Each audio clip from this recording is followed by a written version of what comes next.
Hello everyone. Welcome to UPSC Made Easy channel. I am going to do these videos in perspective of UPSC prelims examination. This video contains important topic in recent news. Now we are discussing the topic called anthrax. What is anthrax? Anthrax, also known as malignant pustule or Woolsotter's disease, is a rare but serious disease caused by the rod-shaped bacteria known as Bacillus anthracis.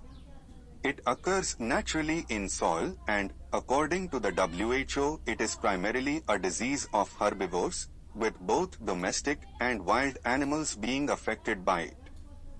Anthrax is a zoonotic disease, meaning that it is naturally transmissible from animals, usually vertebrates, to humans. People can get the disease through contact with infected animals or animal products that are contaminated with bacteria. According to the WHO, anthrax is generally regarded as non-contagious. There have been instances of person-to-person transmission, however, such instances are extremely rare. How do animals get anthrax? Domestic and wild animals can get infected when they breathe in or ingest spores in contaminated soil, plants or water. Host animals shed the bacteria into the ground, which sporulates when exposed to the air. These spores, which can persist in the soil for decades, wait to be taken up by another host, subsequently germinating and multiplying, leading to its spread. Flies also appear to play a significant role in explosive outbreaks of the disease, as per the WHO. Herbivorous animals can get the disease through contaminated soil and feed, while omnivorous and carnivorous animals get infected through contaminated meat, bones and other feeds. Wild animals get sick through feeding on anthrax-infected carcasses, according to the Ministry of Health and Family Welfare's National Health Portal. How do humans get infected? Humans almost always contract the disease directly or indirectly from animals or animal products. People get infected with anthrax when spores enter the body, through breathing, eating contaminated food or drinking contaminated water, or through cuts or scrapes in the skin. The spores then get activated and multiply, spreading across the body, producing toxins and causing severe illness, according to the Centers for Disease Control and Prevention, CDC, the USA National Public Health Agency. Humans can acquire the disease by handling carcasses, bones, wool, hides or other products from infected animals. People that deal with animals can get cutaneous anthrax when spores from the enter through cuts or scrapes on the skin.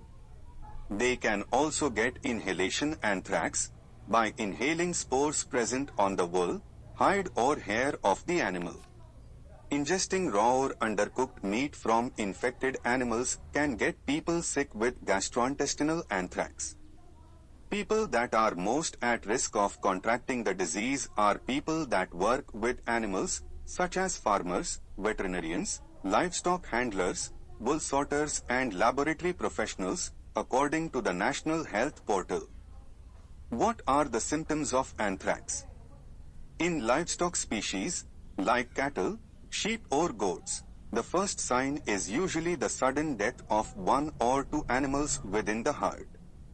Prior to their death, they might show signs of high fever.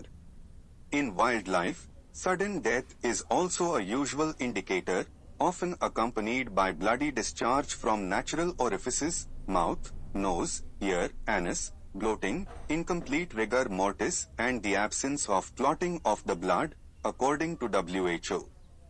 In humans, cutaneous anthrax symptoms can include groups of small blisters that may itch, painless skin sores with a black center, with the possibility of swelling around them.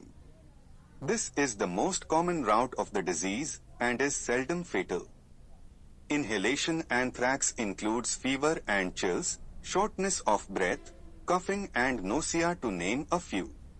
It's the most deadly form of the disease and can lead to death within 2 to 3 days. Lastly, gastrointestinal anthrax symptoms can include nausea and vomiting with blood, swelling of the neck, stomach pain and diarrhea. How can it be treated? Antibiotic therapy that is administered early in the course of the infection has been proven to be responsive, according to the WHO. Penicillin has long been the antibiotic of choice, and in recent years, ciprofloxacin and doxycycline have also been used as alternatives. One way to prevent the disease is by vaccination of livestock so that the disease cannot spread. There are also vaccines for humans, but their availability is usually restricted to at-risk individuals, such as lab workers and people who handle animals.